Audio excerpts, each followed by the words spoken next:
You can't start the car. Johnny has the keys.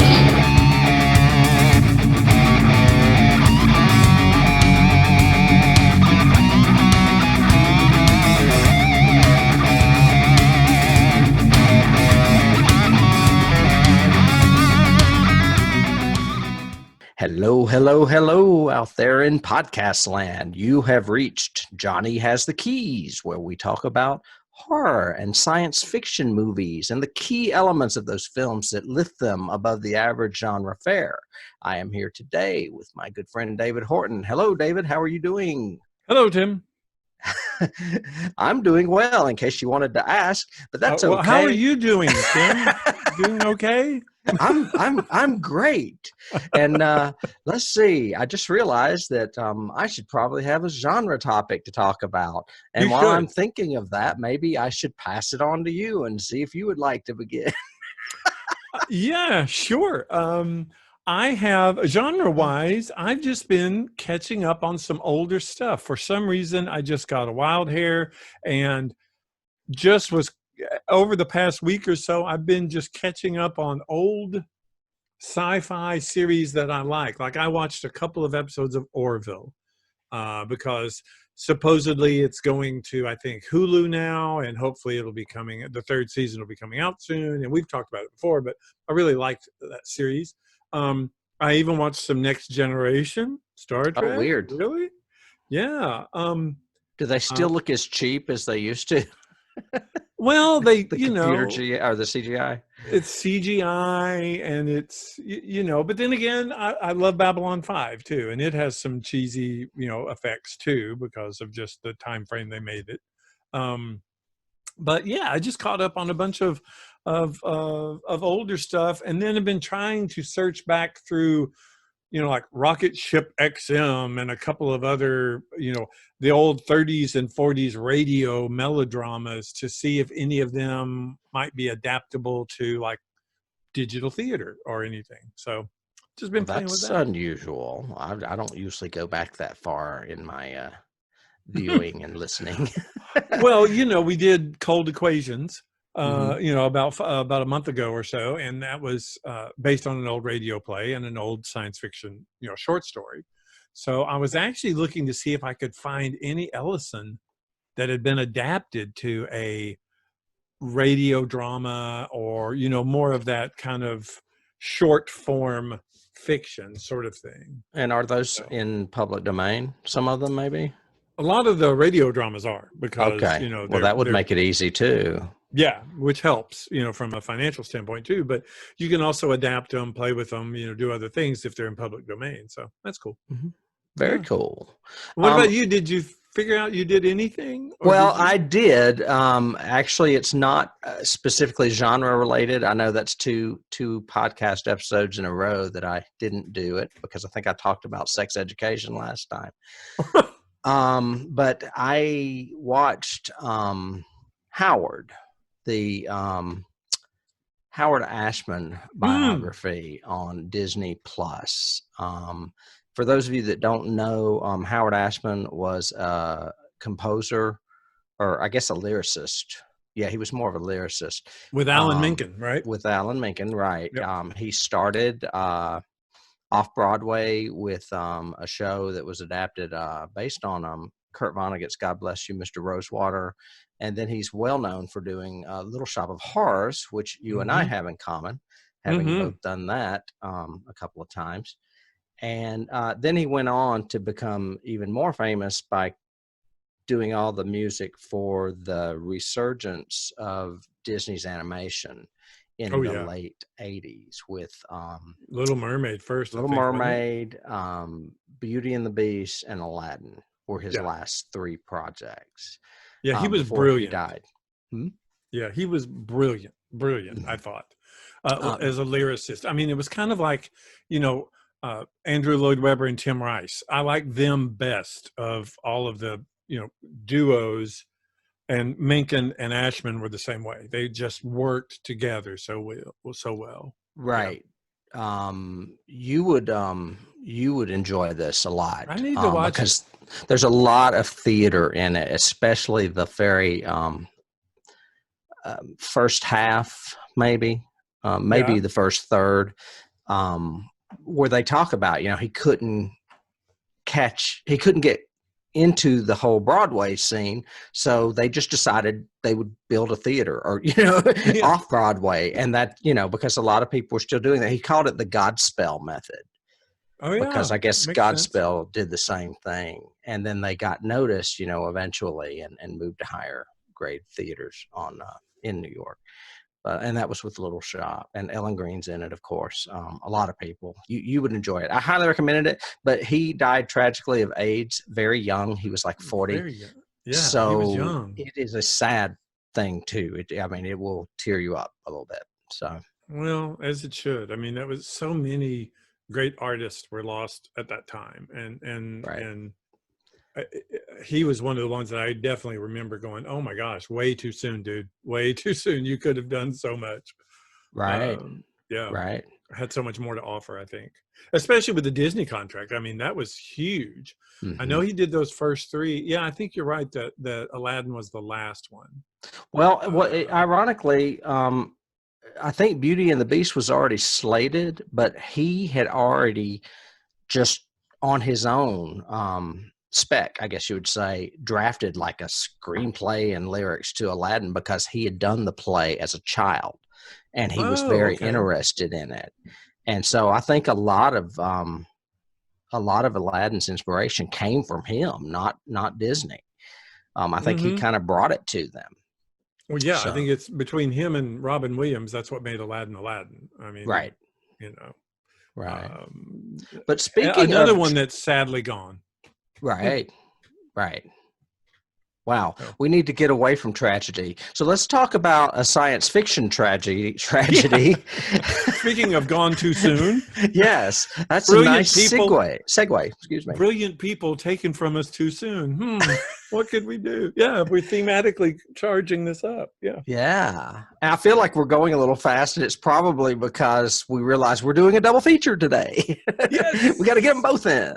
We got to get them both in. And Get 'em and both and in. by the way, juicy, excellent, well prepared, wonderful double feature this week. I love both of these movies. Yeah, I I do think too. they are both awesome, Yeah. and I was so glad when we decided to do both rather than just pick one and do it, yada yada. This was a great idea because, and again, those of you who have been listening to us since season one, I've always been a bad remaker. I don't like reboots. I don't like remakes. I tend to be very negative. This is a great example of how to do one right, Hmm. how to do a remake and do it well, keep the same feeling as the original, but even make it more so, and just great. But uh, do you So want a would you little like? story synopsis? Maybe we should tell everybody what it is first. We're doing The Fly, the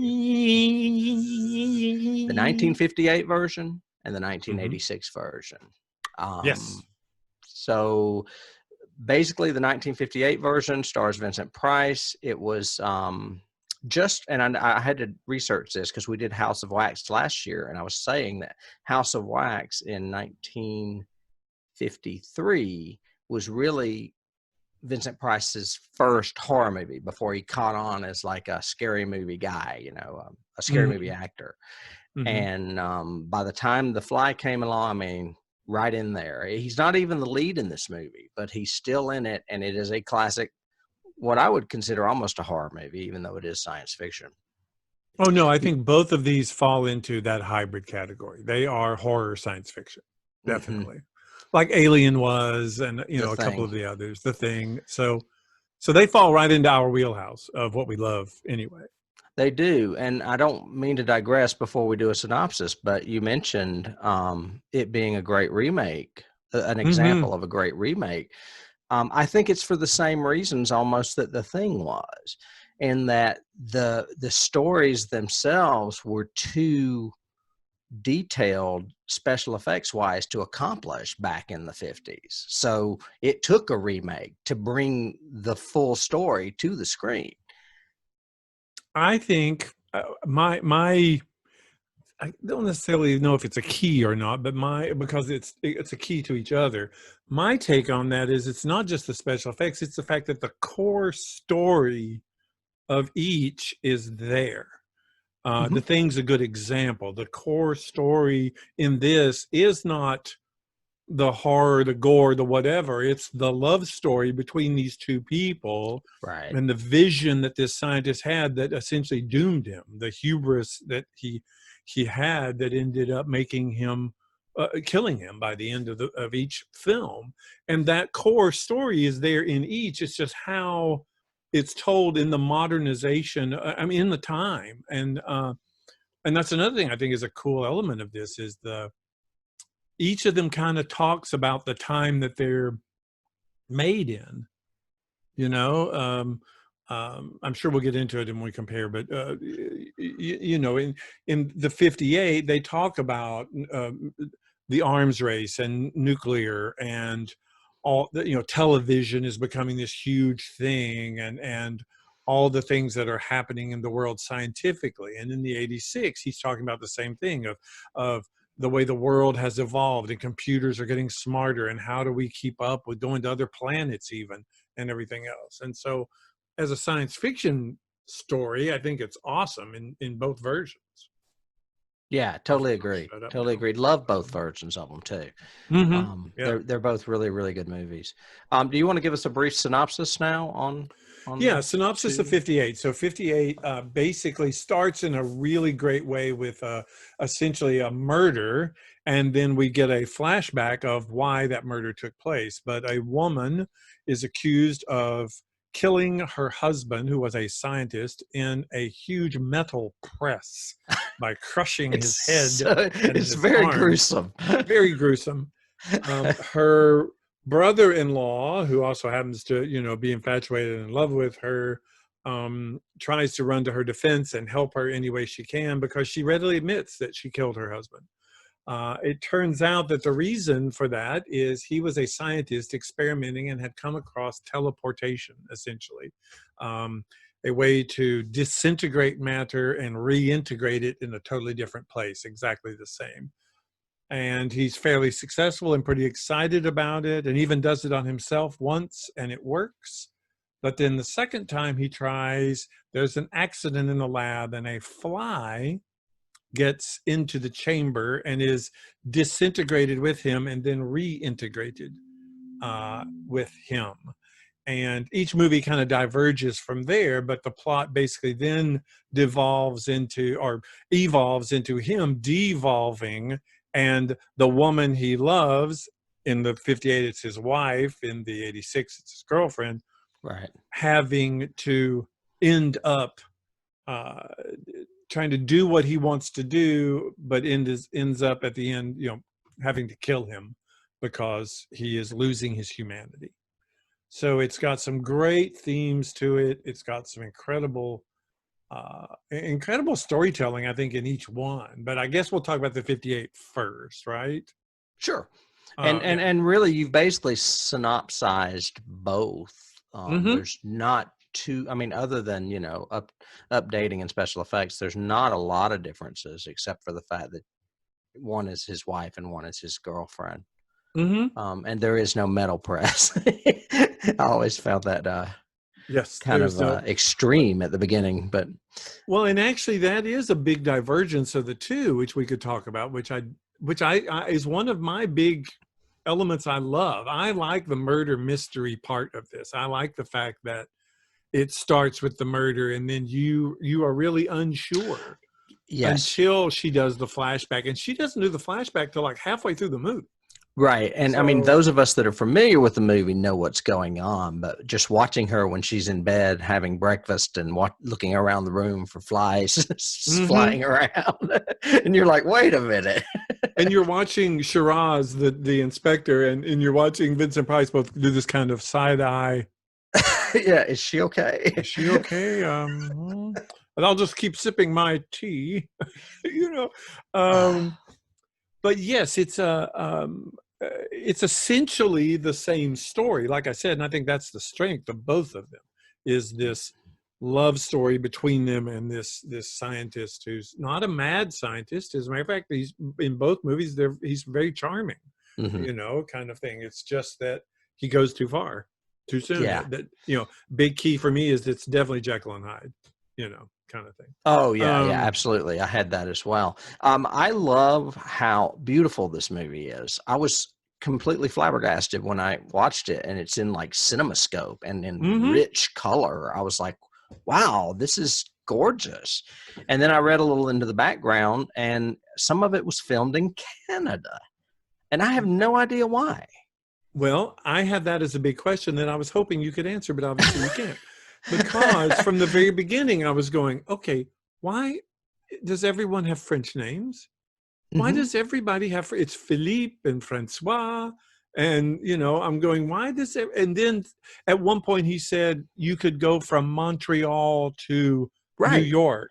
And I went, oh, okay. So is this taking, because it's really never said what city they're in. No, and I was looking for exteriors, and some of them are clearly sound lots. They're not exteriors, but then some Right. really are exteriors. And then you're like, okay, that has to be Canada there, I'm guessing. Well, and since he was an inspector, not a police sergeant or a detective, Hmm.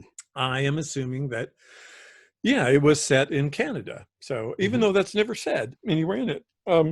Which is ironic when you consider that Cronenberg is a Canadian director. And his was set in Canada as well. Yeah, You know, but um, for obvious reasons. Yeah. the one you mentioned the way it looked, and that actually sparked a couple of things that I have, which is it's directed by Kurt Newman, who Uh-huh. basically I'd never heard of before and had to look up, and it's because he's really this is probably the stellar star in his entire list. He is a B movie director, You're really right. bad.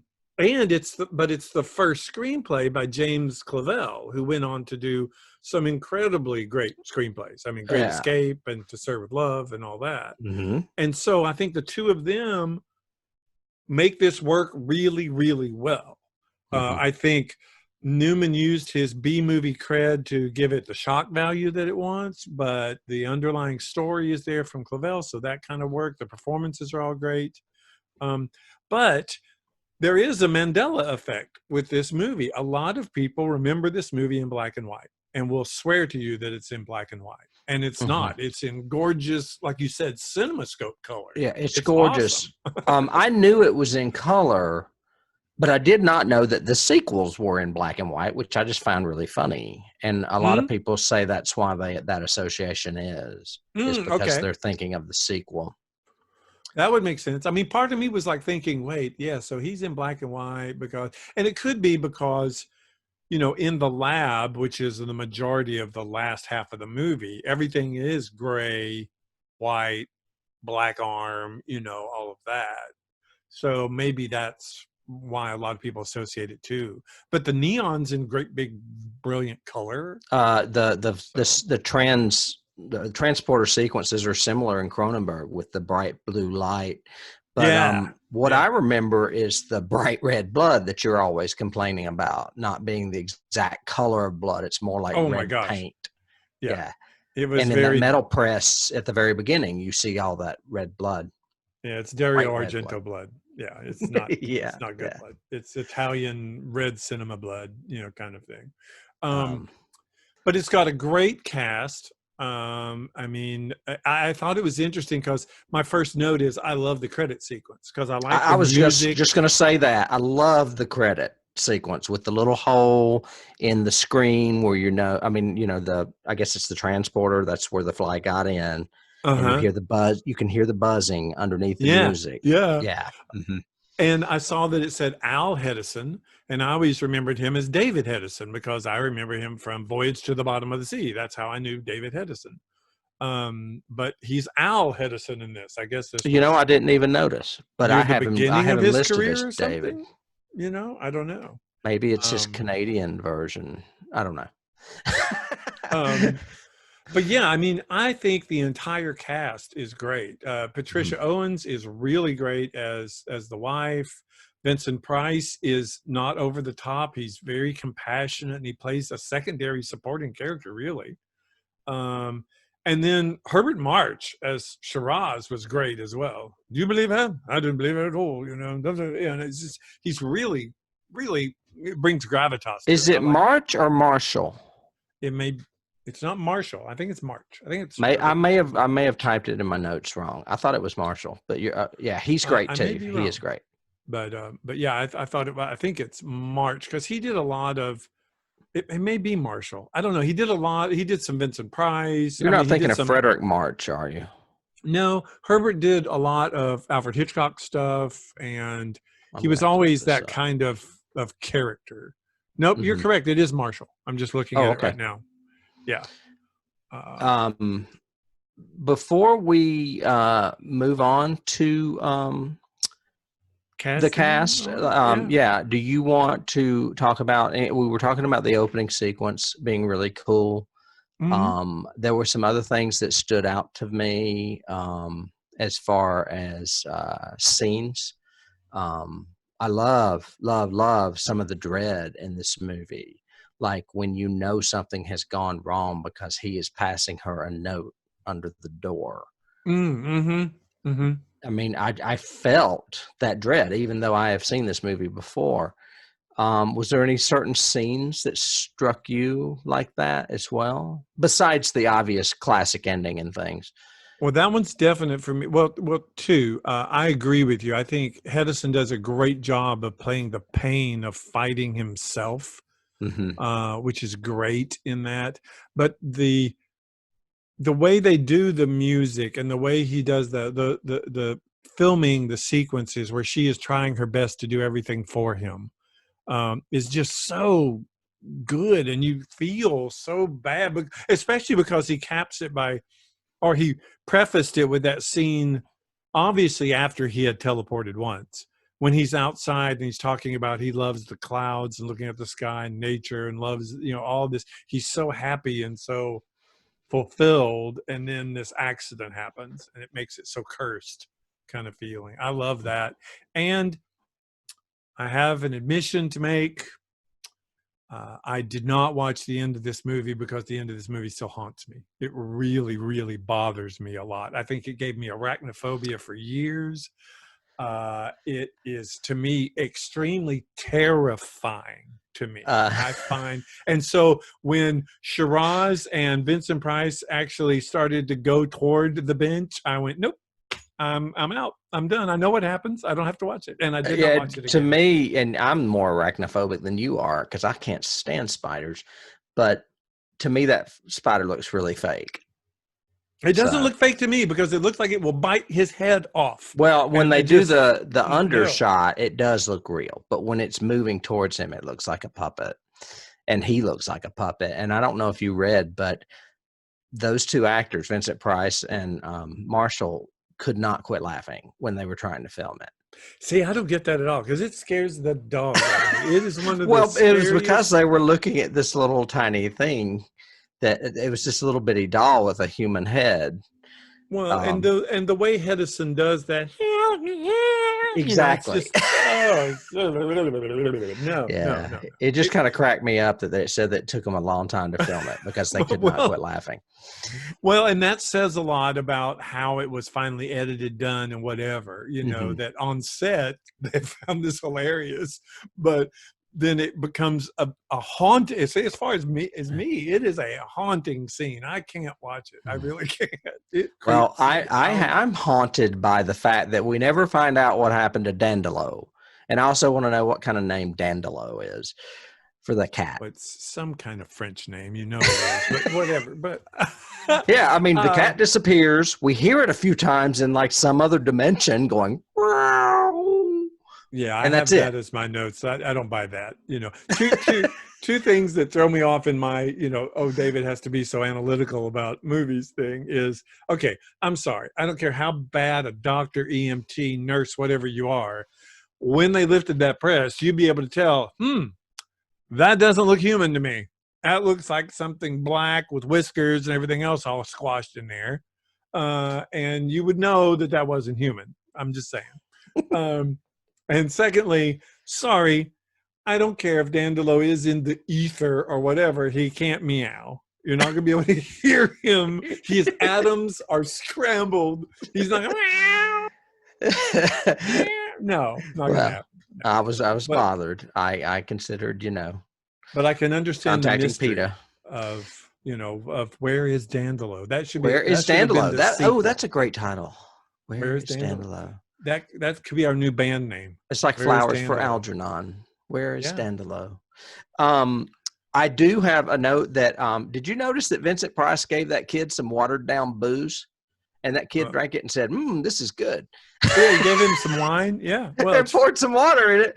And then You know. the very next thing, they're having a conversation. And the little kid, you know how we've had this conversation about how somewhat misogynistic some of these 50s movies can be. Oh, yes. One of the kids' lines is, you know how women are. Oh, yeah, right before he grabs a big glass of wine. Yeah. Yes, exactly.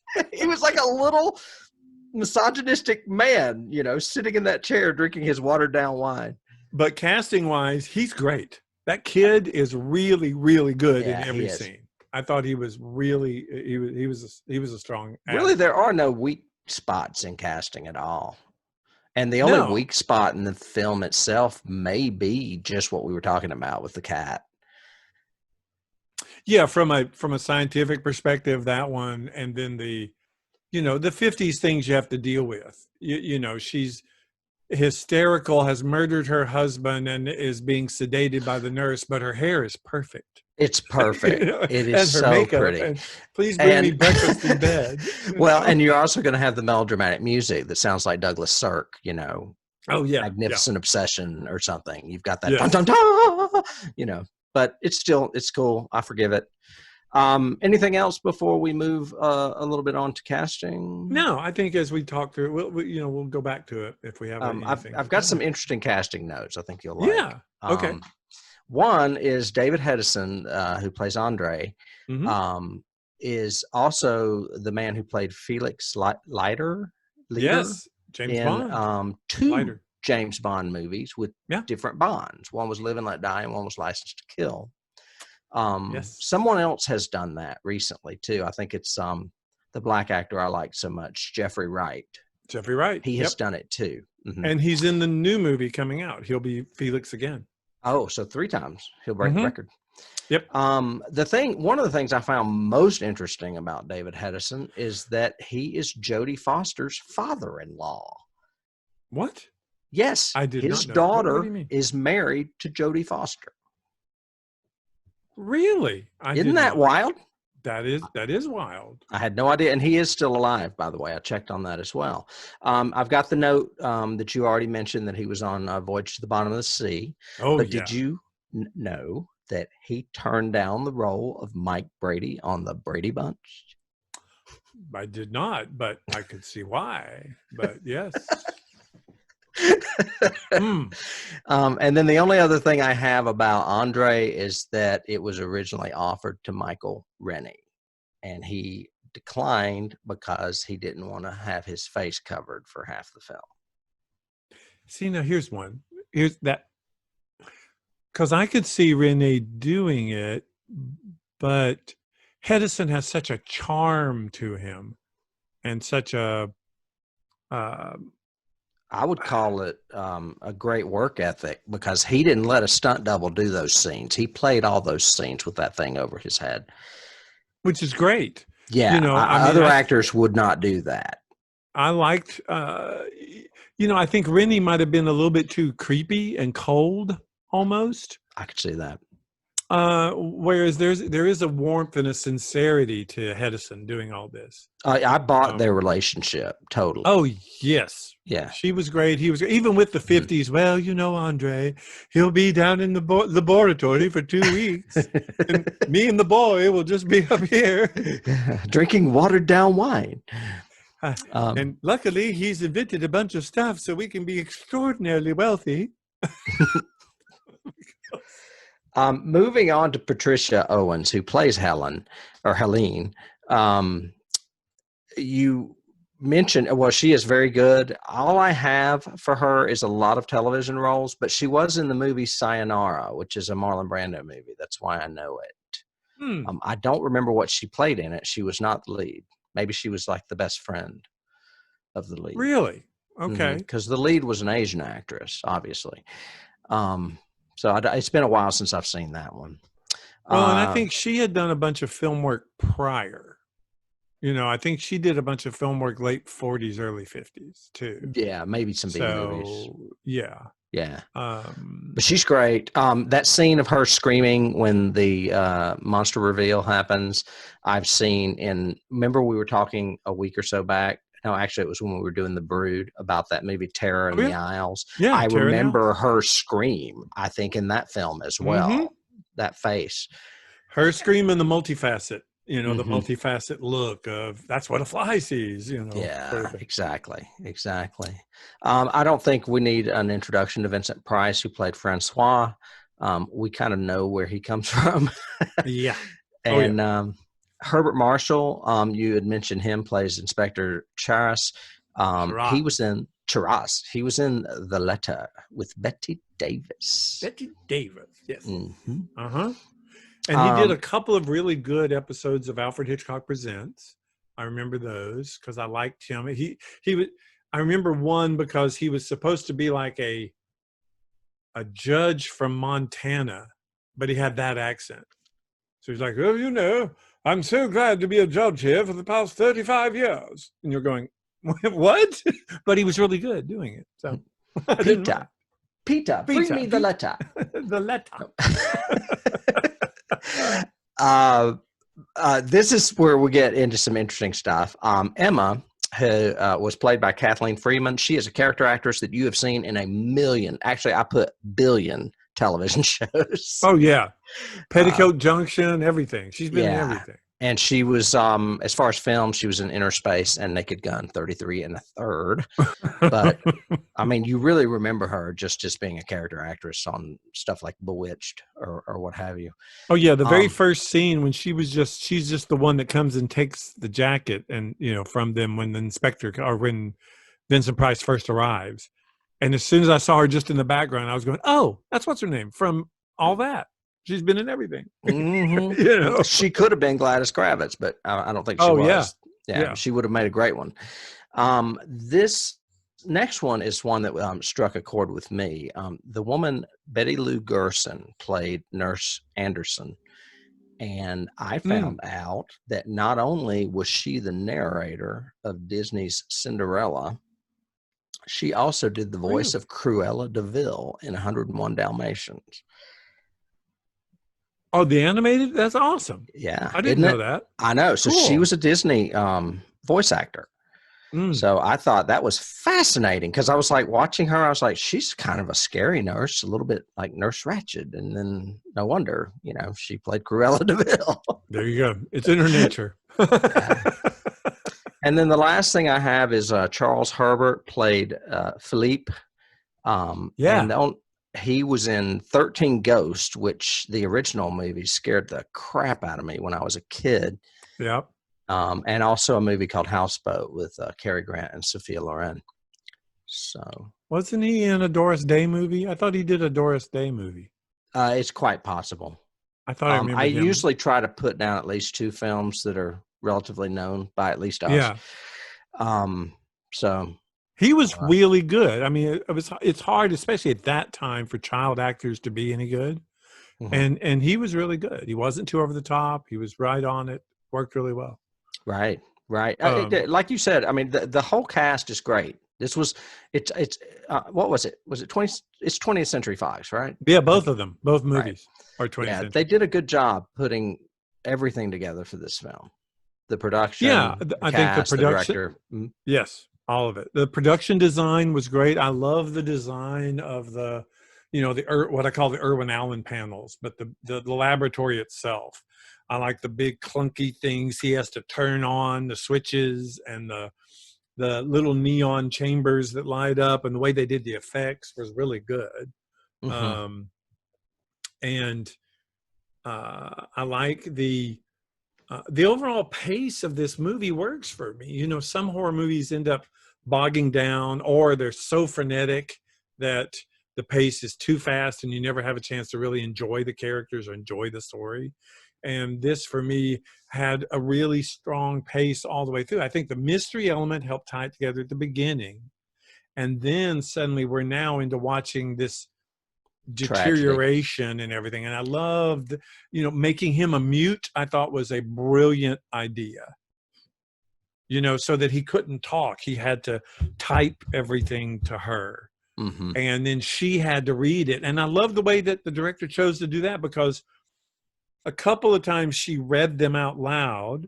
A couple of times we read them. He just showed us the thing. And then the last time when he really talked about the accident and I'll need you to do something for me, it was her voiceover as she read it, not his voiceover. It was really interesting that they picked her to read it because she's our surrogate. It was like three different interpretations. Yeah, I loved it. I thought it was just some really cool work. Variety. I mean, it brings some depth to the film. Mm-hmm. I do have not many awards. It won. It did win a Hugo Award, or no, excuse me. It was nominated for a Hugo Award for Best Dramatic Presentation, and that includes both Newman, Clavell, and Langland, whoever wrote the story. Do you know how to pronounce that? George Langland. Langland. Yeah. Yeah. Okay. It's got two A's in it. Langland. Maybe. Yeah. I don't know. It's probably French, Langland or whatever. Maybe so. Maybe so. Yeah. I don't know. Other than that, I do have a little bit of trivia if you want to hit them before we go to keys, or did you have more that you wanted to talk to? That's good. Trivia's okay. Good. I read that I told you that David Hedison insisted on being the man under the cape. He didn't want to let a stunt double do that. And I thought that was very cool on his part, especially for the actress playing opposite him. He suggested that his character wear progressive makeup effects that showed him in a mixed part instead of just the fully formed fly mask.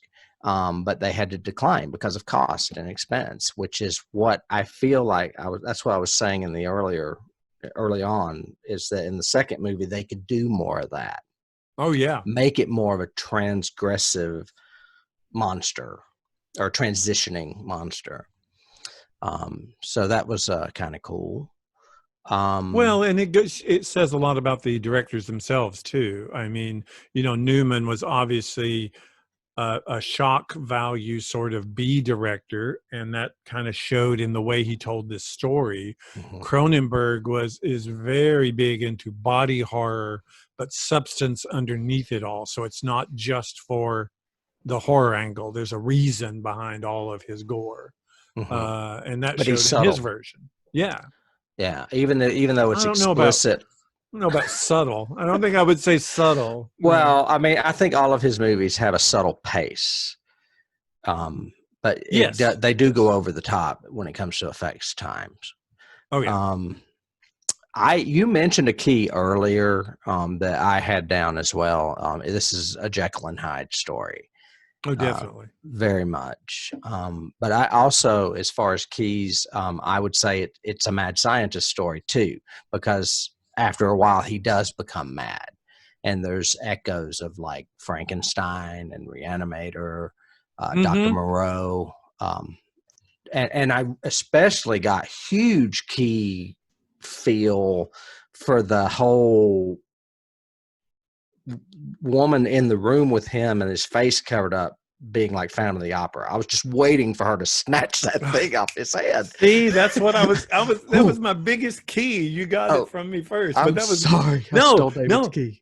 That's great, because it totally was Phantom of the Opera. And whether or not they ended up taking that for, the play and the musical and everything else or not, I mean, it was definitely a key. No, I mean, the movie came out as a silent film, and it was in the silent film as well.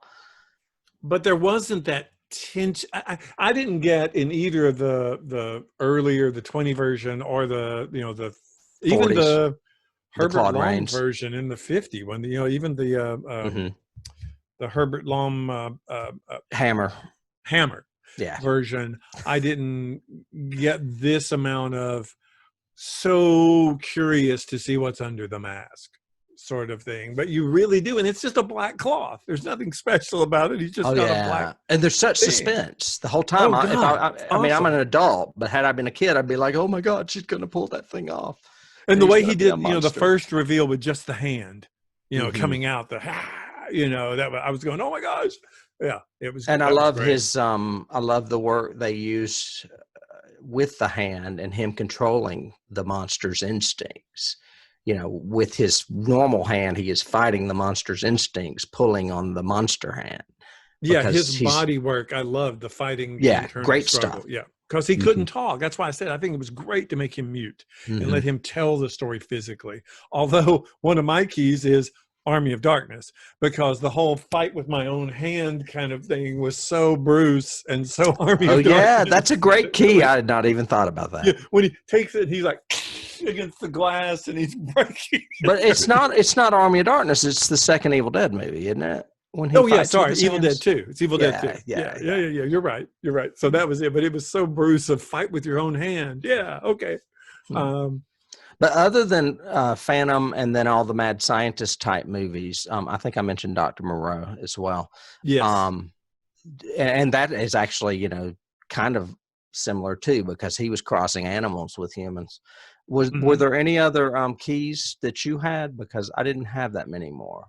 I had no, I have one bizarre kind of key, and then I have one trivia thing.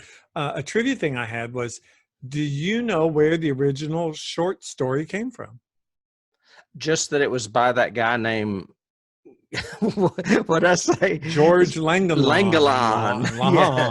Yeah. Yeah. Langalon. He published it in Playboy.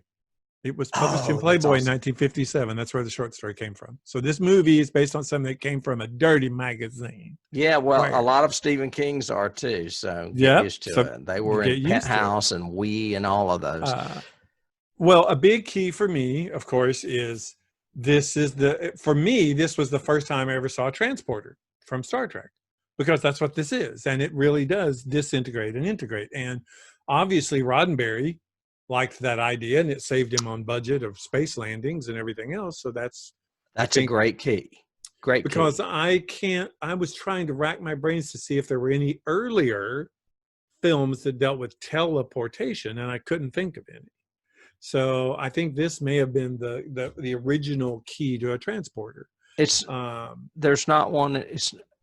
They got in those weird tubes in This Island Earth, but they weren't that's not a transported. transporter. They're changing themselves for, same thing with Forbidden Planet. They're conditioning their bodies for whatever they're getting ready to do. Right. One's atmosphere, and one was like the pressure of the planet or something. I don't remember, but yeah. But so I couldn't think of a transporter. And so I thought this is probably the first one of that. And then the other one I stumbled across because I was looking at a kind of a bunch of the thematics of this, Jason Statham. That's a transporter. No, I'm just kidding. No, you're kidding me. But I was trying to think of, the basic thematic elements of, man against machine, obviously, because the machine creates the situation, man against himself because it's his hubris to do it and all that, and came across this thing that said this is also the Theseus paradox. And I thought, and it's even more so in the second one we're getting ready to talk about. But the Theseus paradox was this Greek philosophy approach that was about Theseus. Theseus was sailing around the world. As he sailed, when his ship would become damaged, he would repair parts of it. And by the time he returned to Athens, his ship was totally made out of pieces from the rest of the world. Nothing was original. So is it still the same boat when he comes back? Because it's different pieces are added to it. And that was really interesting because that kind of really plays into the 86 version of how much of him is really him. If he was disintegrated, is he really gone? And this is a recreation of him? And Next Generation touched on that in Star Trek a couple of times, but very, very briefly. They kind of didn't want to go there. But it is a cool concept of the fact it's very cool. You are especially that destroying it's your original self and you are replicating yourself, which means that's not really you. That's your copy. Right. You know, Well, it's like that's a a very Xerox machine. nice that's a nice segue because you're talking classic mythology or Greek literature, Hmm. Hmm. and there are several literary allusions in this remake that we're about to talk about, The Fly Okay. 1986. Okay. The biggest being Metamorphosis by Franz Kafka. Very. Yes. So I say we go ahead and just dive right in. I think that's a good Yeah, segue, don't you? definitely. I All right. think, For all of you out there, this is The Fly 1986, and believe it or not, our second David Cronenberg film in a row. in a row, those of It you who was not brooded with us intended. last week, here we are back. Yeah, it was faux pas on my behalf. I usually try to look at these things when I'm scheduling, and I missed that one. But I do think it's kind of cool to see what he did in what, maybe 7 years, 6 years since The Brood, Yeah. because this movie is far superior to The Brood. This is This a is, great, tragic, I would call it a horror film, because it definitely treads the line of sci-fi horror, just like we were talking earlier with The Thing and Alien. I think this movie is much scarier than it is science fiction, in my opinion. So I would agree. Mhm. I think it is definitely more of a horror movie than a science fiction movie. Although, again, my definition of science fiction is the science has to propel the plot, which it does. It does. But the horror is what's embraced, I think, in a lot of the scenes, not just body horror, but the horror of your spouse changing, the horror of you not knowing somebody as well as you thought you did, Mhm. um, the horror of not being recognized for your accomplishments and what you could do and what you could contribute, those kind of things. So I think it's played up in what he does. I i would probably say this is the best film Cronenberg ever did. i think I Really, think because I was wondering that myself. Because I can't remember Dead Ringers. I know I've seen it and it was good, but I can't remember it. And I really like A History of Violence, which is not a horror film at all. I like A History of Violence. I like Crash. I like Dead Ringers, all three. But I think overall, beginning to end, music, opening music to ending music, this is his best movie. I love the choices he made all the way through this, because he I is do too. credited as co-writer for this. So he actually had a lot more. I mean, I'm sure more control than Newman did in the storytelling, and Well, it there's shows. some. It's just really good choices. Well, this project bounced around, and before he would sign on, he insisted upon being able to finalize his version of the script. I don't know if you knew that. No, but it makes sense. It's a good Yeah, idea. it was originally a Tim Burton project. Ew, no, no, no, no, Well, no, he no. had worked with Vincent Price on Edward Scissorhands by then, I think. Right. And I don't know if that's how this gestated or not. The fact that he was a fan of Vincent Price and maybe it was a fan of the original. But yeah, and it finally ended up with Cronenberg, who insisted on rewriting the screenplay. But he credits Pogue for a large part of it. Charles Edward Pogue is the screenplay writer. He also wrote Psycho 3 and Dead on Arrival, DOA. Mm-hmm. Um, and even though I don't even know if they ever met, that I read somewhere where he went up to Pogue and said, "Looks like we had a hit movie together," which is kind of funny because they both worked on the script. Right.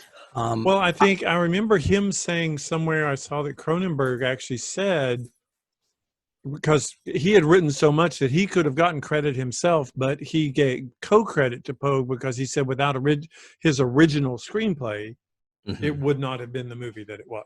Yeah, and he did So change like character names and things too. And he always has really odd character names, except for the Dead Zone, which he kept those names for some reason.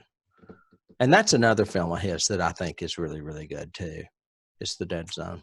well, One and of I the mean, I like all of his movies. I like Videodrome. I think it's a good movie, although twisted and weird. I just think this overall performances, casting, story, production design, this is his best movie in my well, opinion. and the writing too. I love you were talking about. We've both been talking about the tragedy, but this has a lot of humor in it too. And I like seeing humor in tragic stories.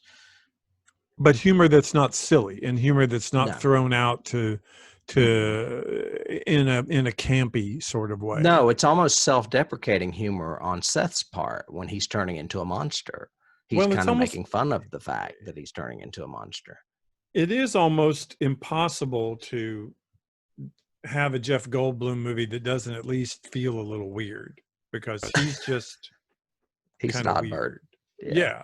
I mean, I think he's an offshoot of like Crispin Glover. Both of them are the same way to me. When they're in a movie, you go, it's going to be weird. It's going to be different, odd, you know.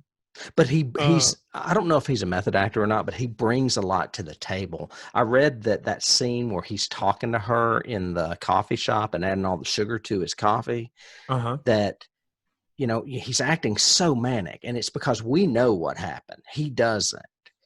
And he said, I just basically went home the night before and came up with a million different things that I could be talking about just nonstop that weren't in the script. So a lot of that was ad-libbed. And it was just him rambling and rambling. And she's like, would you like some coffee with your sugar? Because he's putting all that sugar in his coffee and stuff. And it's just really funny to me. But it's funny. It's like you said, it's not silly funny. Well, it would be hard pressed for me to keep like my favorite scenes in this movie below like 6 or 8. Exactly. There's so many that are just great scenes. Mm-hmm. Even the opening is so good, just him and her.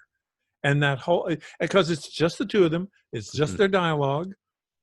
He's doing the Jeff Goldblum. I'm gonna, yeah, but you know, but I'm the special one. But I'm gonna touch my lips. I'm gonna touch my lips a lot.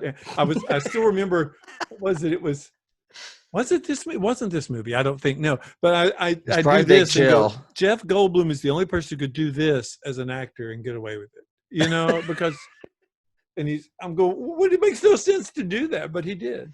I can't remember the film, but anyway. Yeah, I thoroughly enjoyed rewatching it from an acting standpoint. I did too, because there's a very small cast. There's only like 3 people in this film, right? Well, you got, if you count there's the hooker, and there's that's true. But there's 3 main characters. Yeah, it's basic, and they've got the weirdest names in history. You know, Veronica Quaife, Seth Brundle, and Stathis Boren. Stathis is the worst of all as far as names. I mean, that's a terrible name. I'm going, what? You know, but maybe, you know, I just had this idea. I just thought. Because Epiphany music. No. Well, you know, one of my first notes in the 58 was, why does everyone have these weird French names? And in this one, it's, why does everybody have these weird names? Right. So maybe that's what I said. And David Cronenberg is Canadian. I said, there's some weird connections here. Yeah. Yeah. But I guess, okay, highlight scenes.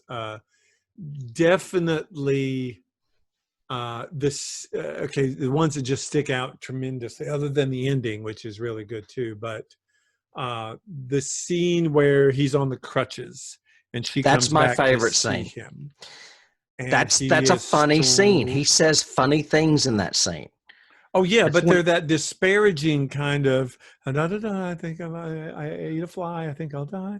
You know, and he says we weren't even properly introduced. Yeah, and does that kind of shrug and eye roll. Right, and then he looks and he says, "My teleporter turned into a gene splicer."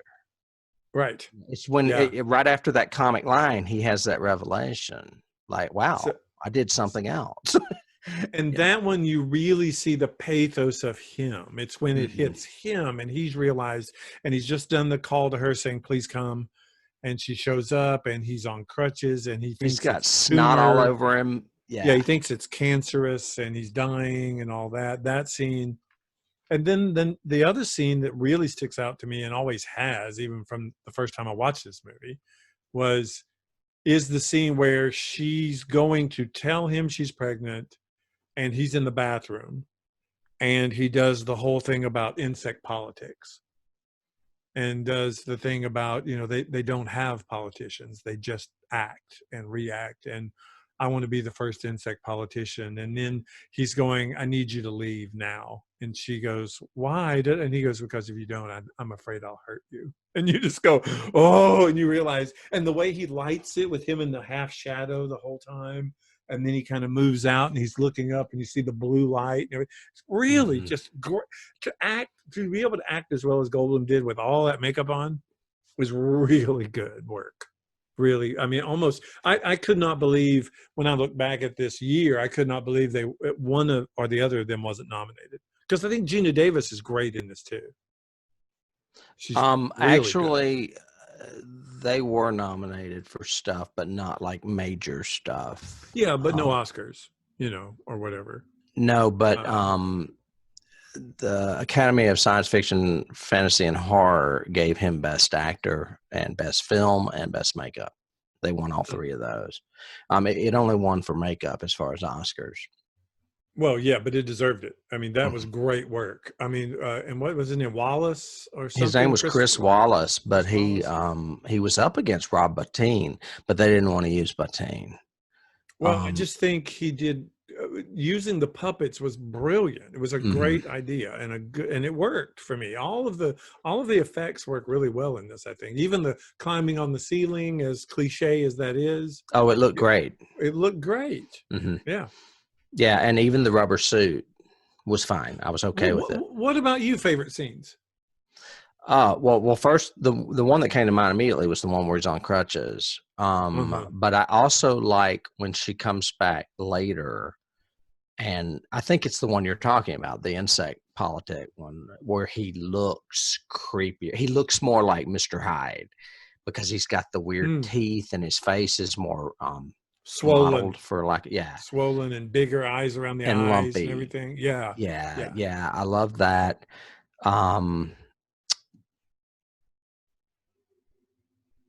I like there's so many different things I like about this movie. I love the first aborted experiment with the baboon where they go and you just see the blood splash onto the glass like its hand hits it or whatever. I mean, that's all you need. You didn't really have to open the door and show us anything, David, but you did. But you did. You went there. Yeah, went exactly. there. Exactly. I think it turned the baboon inside out. Well, that scene, I like his first her just coming out and slowly observing him do all the calisthenics and the gymnastics and everything. I love that whole the ad of him having like superhuman strength is awesome. Yeah, he looked like a superhero. I was and we on our other podcast when we're talking about bad stuntman casting, that stuntman was great. I never knew that wasn't Jeff Goldblum doing all those things. Yes. I mean, the way it was shot, you never saw a substitute. It looked like he was doing it. Exactly. Well shot, well told. I like the, a little one for me is just the scene where he's typing into the computer and he puts the pencil in his mouth and then his teeth come, just no words in that whole scene, but the way Goldblum does the reaction of like, oh shit, that's like, well, and he's doing the and licking the gums and everything, and you're going, yeah. I mean, it was just great choices, and Gina Davis is excellent in this. She is amazing, and she's got the number one line: "Be afraid, be very afraid, be very afraid," which has been around since "Get Away from Her, You Bitch." I mean, it's just one of those lines that lives in Hollywood history. Another one of his comic lines that I love, and I think it's the scene where she goes to tell him she's pregnant, is when she comes in and he turns and he's in the bathroom and he looks at her and he goes, "You've missed some good moments." Oh yeah. My medicine cabinet has become the Brundle Museum of Natural History. Yes. You want to see? Yeah. Just great humor. Great humor. And so well done. I mean, but also because you feel for her right there and you feel for him, but you're really into that. I don't even know if I should laugh because this is such a sad, pathetic situation. But they're strengthening the bond between the two. That is the love story that makes the damn thing so tragic. Yes. I mean, it's just, it's huge tragedy going on. And I think this movie would have been totally different with a different cast. I agree, think and it I can would- get to that in a minute. I think their contributions, like you said, Jeff Goldblum being so method in certain things and the way he does his own style. Even But this walking on was- those crutches, he looked like he was, like his body wasn't working right. And the way he did his shoulders up instead of down like this, he did this kind of, and he would go, and do the jerky pitches. movements all the That time. were great. And that stuff started in that scene I was talking about earlier, where he's in the coffee shop with the sugar and he's talking real fast. He starts doing it then. The production design, I think, is strong in this all the way through. I love the design of the pods. I like his loft, and I like the fact that it had the sliding door. That was kind of like homage or key to the original. It was. I did think cool. that it was kind of odd that she left that party with him at the beginning, and then they go to this like really horrible looking neighborhood. I'd be like, my radar would have been just going ding, ding, ding, ding. I mean, am I going to get killed? She obviously liked him and thought he was very attractive enough for her to Well, take even her when she stocking was off. in the apartment with him, she was trying to get out of there until he finally teleported her stocking. But thinking again, I think that made perfect sense for him. He would not be observed there. He would not, people weren't going to know about him. He's not got nosy neighbors who are going to be going, why are you making all these loud noises at night and stuff? Right. So I think it was kind of cool to do that. So production design, and that was a girl I'd never heard of before named Carol Spear, but great job for production design for this, I thought, as well. If you're going to talk credits, we would be remiss not to mention that Howard Shore did the music. One of my favorites. And he does a lot of Cronenberg films, but he also did 7, an uncredited conduction job on Silence of the Lambs, as well as Philadelphia. So, I mean, those are strong candidates for scores. Oh, and Silence of the Lambs I listen to once a month probably, and it's all Howard Shore. I mean, he's really he's so great thematic, and he's great with, I mean, I don't think he's as good as Williams, but he's probably my second favorite as far as being able to take themes in different scenes. And well, I noticed, and I didn't look, he may have done The Dead Zone, I can't remember, but he did pretty much all of Cronenberg's after this, a lot of them anyway. I think he even did History of Violence. I looked into it, but I didn't write it down. I wonder if this was the first one he did with him, and maybe went from there. It may have been, if not The Dead Zone, it may have been. But I seem to remember The Dead Zone's music being very similar. Well, I remember he finally got recognized and got what he deserved because he also did Lord of the Rings. He did all of the Lord of the Rings movies, all 6. Which also had Viggo in it. And they're all brilliant. That's a good kind of key there. Look at that. A music key, yeah. But yeah, so, he's just a really good orchestrator.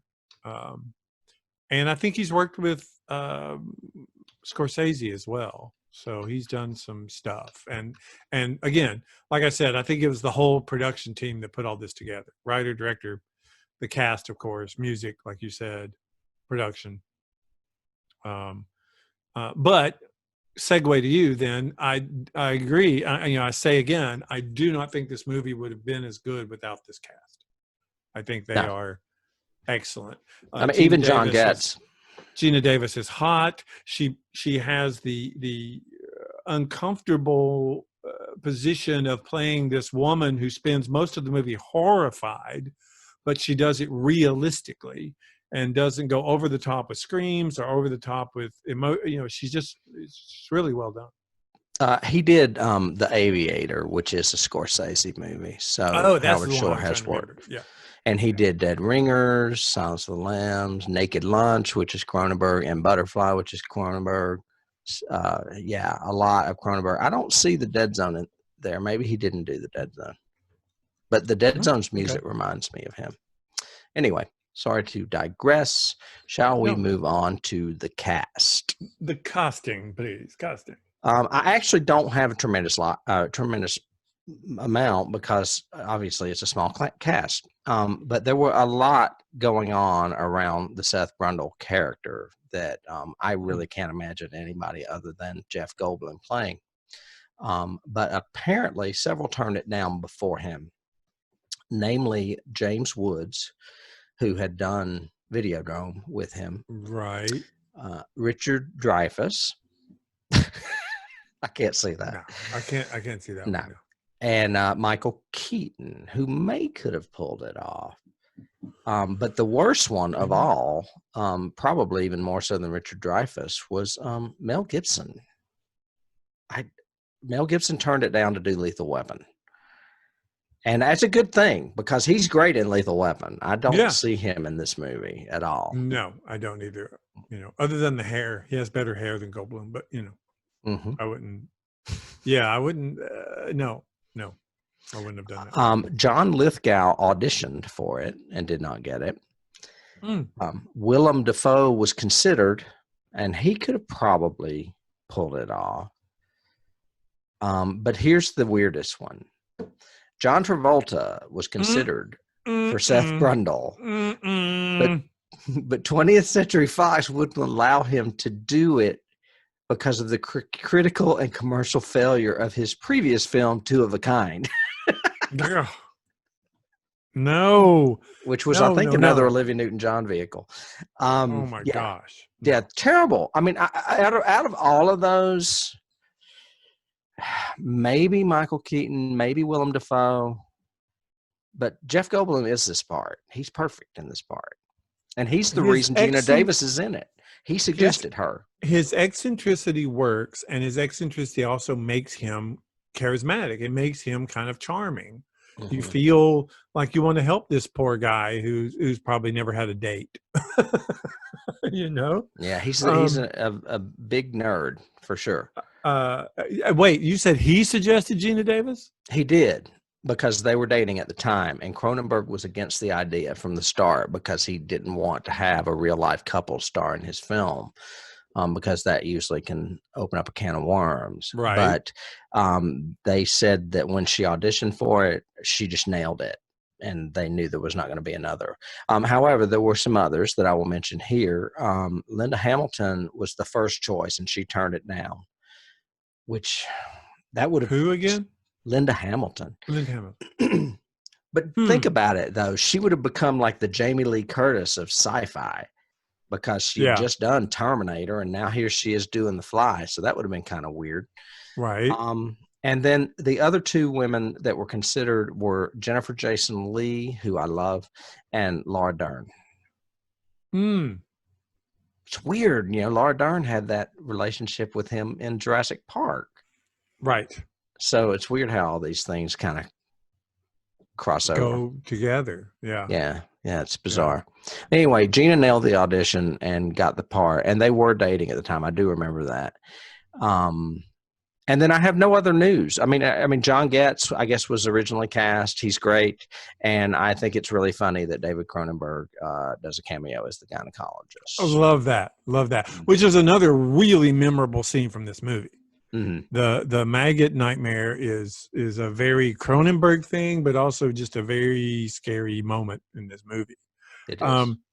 My first note in my notes is I had forgot this was a Brooks film.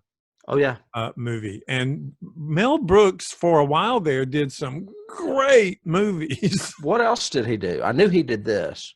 He did Elephant Man for one. Oh, that's right. Which was brilliant. I mean, he was producing all of these movies that weren't, these look at the directors. Farcical comedies. They're auteurs. You've got David Cronenberg and David Lynch. I mean, those are huge names now. And Brooks was practically discovering them. Yeah. And so looking around at that and doing some research on it for Brooks Film and everything else, I found out that the line, be afraid, be very afraid, what came from Mel Brooks. Yeah. He actually did that line. I went, what? That freaked me out because I was going, okay, great. Perfect. Yeah. I also read that he tried to disassociate himself with the film. He didn't want people to think that it was going to be, a comedy or whatever. He tried to just hide behind the scenes. But then that they said people found out, so he handed out candy or something at the movie theater when it premiered, or something crazy. I did read But that yeah, somewhere. okay. So just looking at Francis, he did Francis, the one with Jessica Lange, which was Hmm. so good. He Oh, did that was a good movie. My Favorite Year, one of my favorite movies of Peter O'Toole. Right.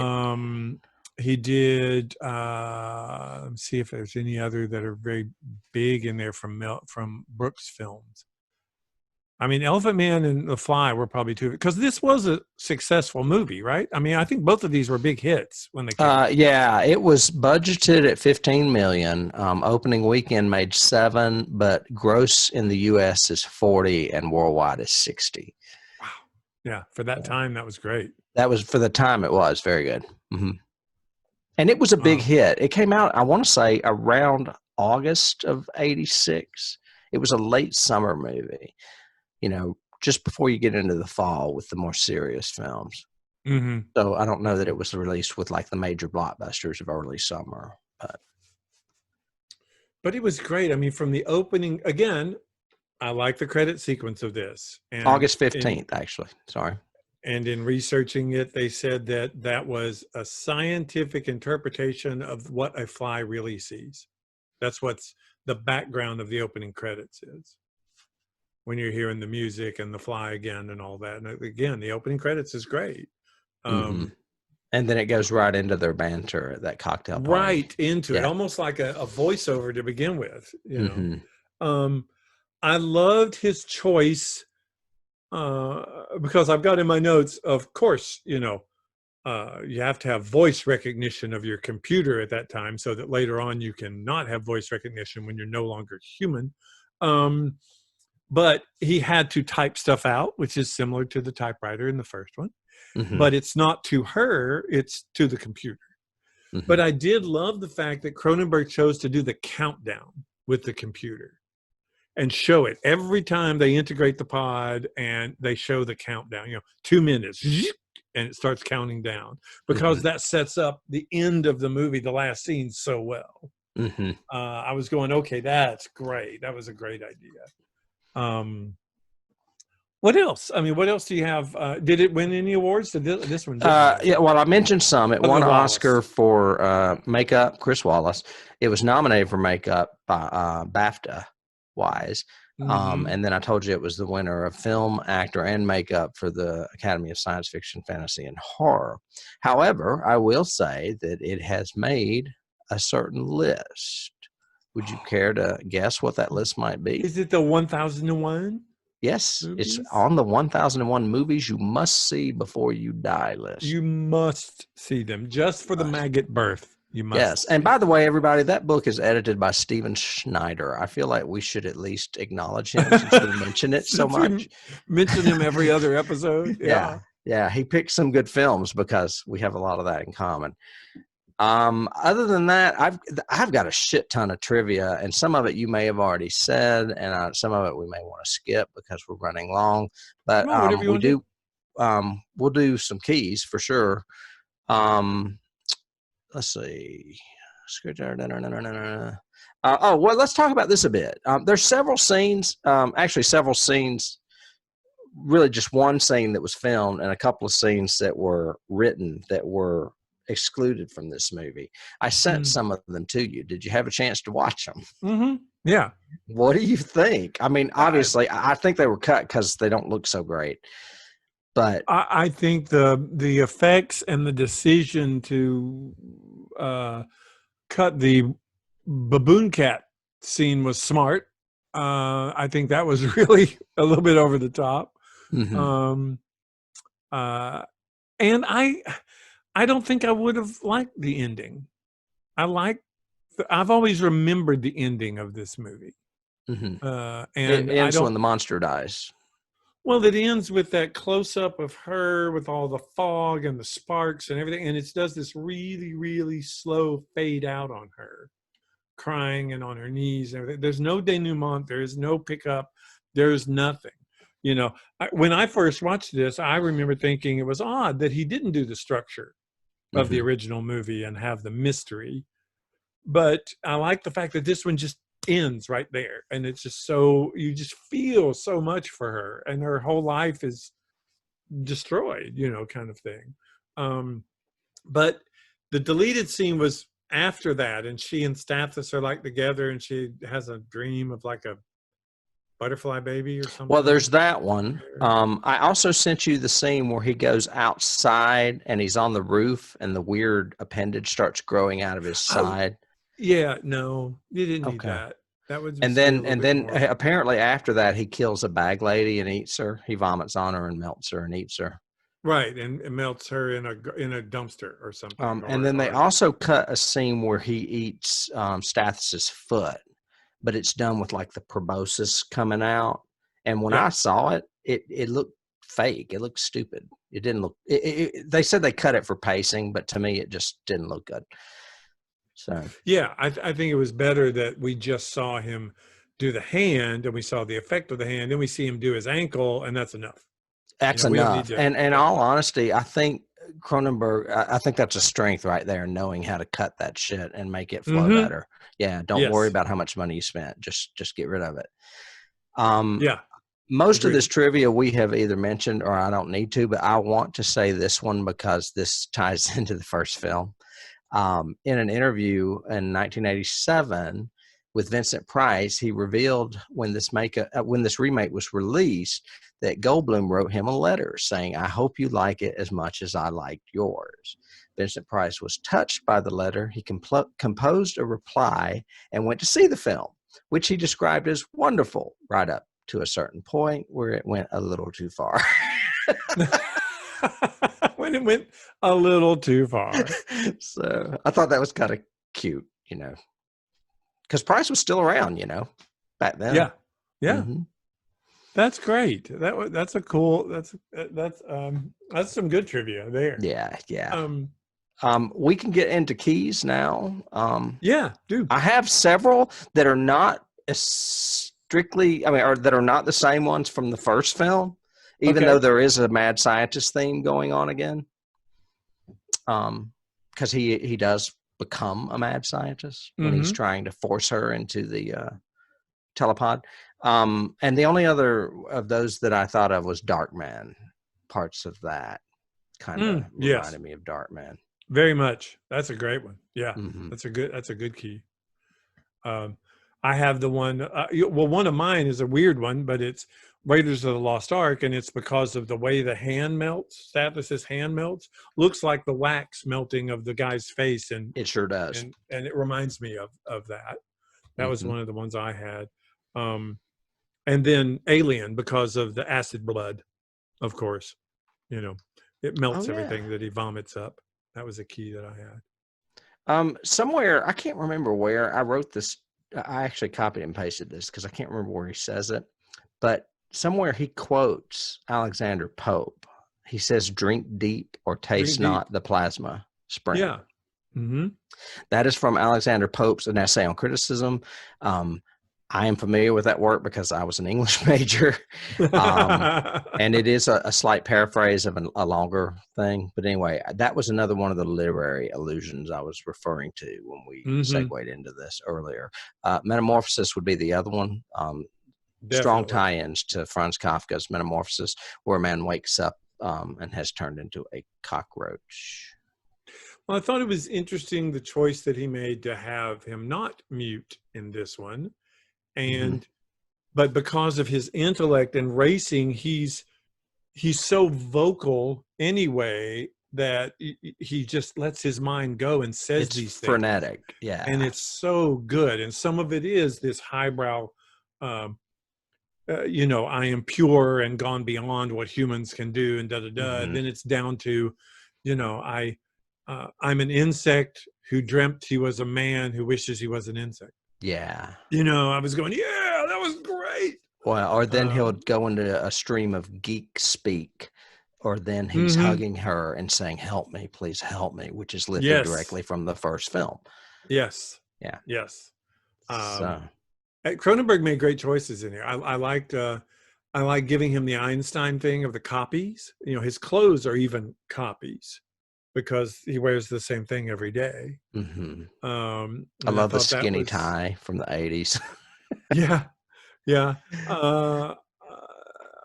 I like the just the choices that they make all the way through. The only thing that I think was a little, I was going, now that one doesn't work for me, was him going to get her at the end and jumping through the whole window and going all the way across town, getting her, taking her to the roof, saying, why kill my baby? Then, no, I'm going to carry you home.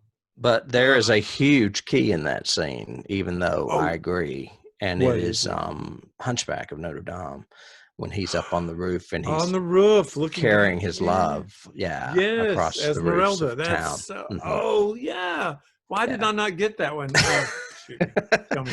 I mean, but you're right. It is kind of odd that she didn't tell him she was getting the abortion, yet somehow he figured out where she was and got there.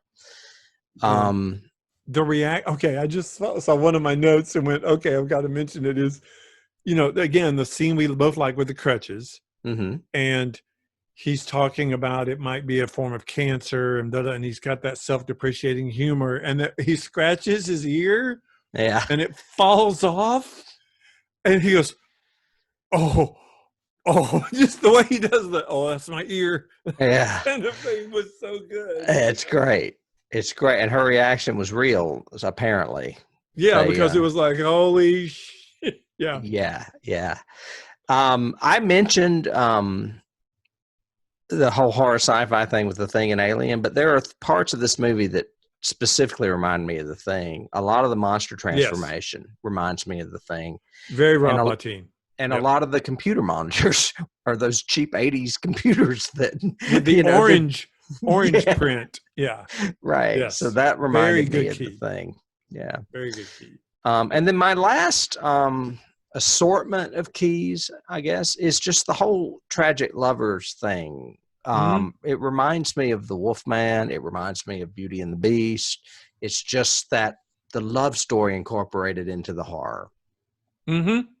Definitely. I was trying to think, and maybe you can help me, because I know the key is out there, but I was trying to, because no, the truth is out there. It is. Ooh, hint. But I really liked, because he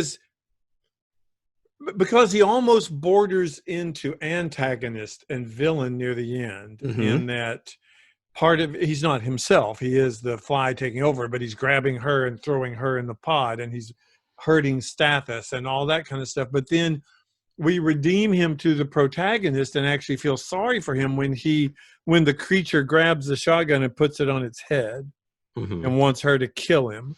And I was going, that's happened before. Where has a creature said, you have to kill me? And I thought you would know. Huh? Old Yeller? No, I don't know. No, Old Yeller, you kill the dog with rabies. But no, the whole thing where the cursed person says, please kill me. And maybe we challenge our readers and our listeners and say, hey, if you know what that is, let us know, because I know it's out there and I could not think of it. No, but when you were talking about him going from, good guy to bad guy, I did start thinking of The Shining. There's that with Jack in The Shining. Oh yeah, with Jack. Yeah, yeah. But the redemption comes in him having the thought to say, "Kill me." I don't deserve to live, kind of thing.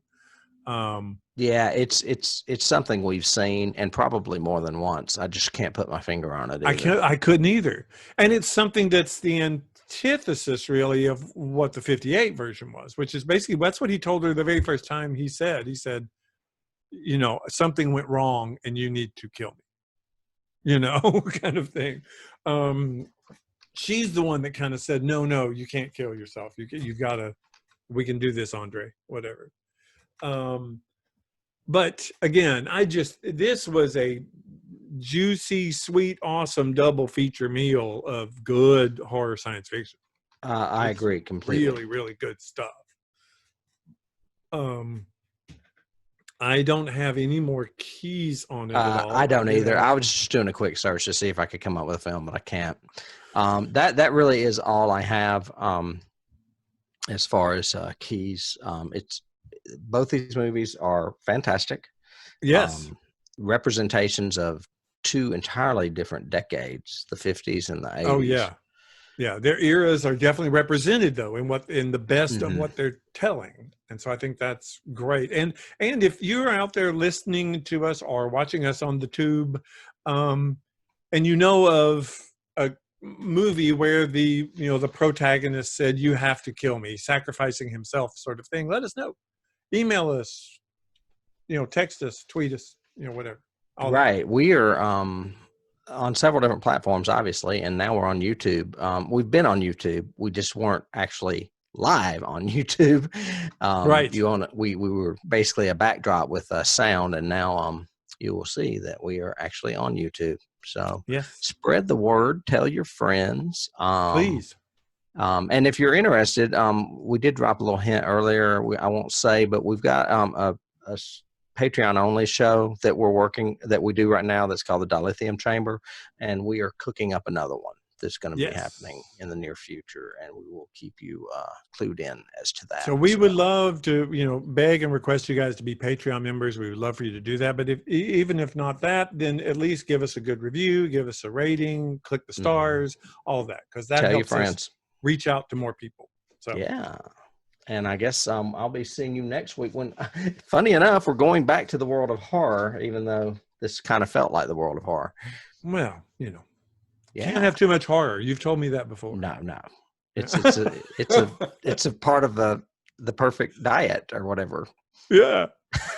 All right, Tim, I will see you next time. All right. Take care, David. You too, buddy. Bye. Bye.